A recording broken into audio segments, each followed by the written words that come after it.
گوهر خود را هویدا کن، کمال این است و بس.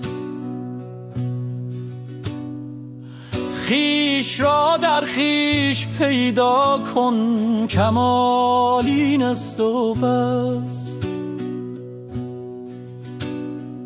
سنگ دل را سرمه کن در آسیای رنج و درد. دیده را زین سرمه بینا کن، کمال این است و بس. هم نشینی با خدا خواهی اگر در عرش رب، در درون اهل دل جا کن، کمال این است و بس. هر دو عالم را به نامت یک معما کرده، ای پسر حل معما کن، کمال این است و بس. دل چو سنگ خاره شده، پور عمران با عصا. چشمه ها زین سنگ خارا کن، کمال این است و بس. پند من بشنو به جز با نفس شوم بدسرشت، با همه عالم مدارا کن، کمال این است و بس.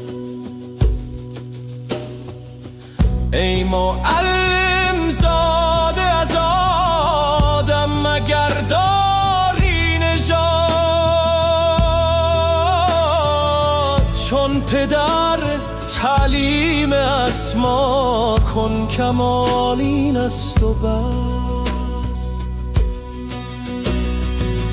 چند میگویی سخن از درد و رنج دیگران، خویش را اول مداوا کن، کمال این است و بس. سوی قافه نیستی پرواز کن، بی پر و بال، بی محابا صید عنقا کن، کمال این است و بس. چون به دست خویشتن بستی تو پای خویشتن، هم به دست خویشتن وا کن، کمال این است و بس. کوری چشم عدو را روی در روی حبیب،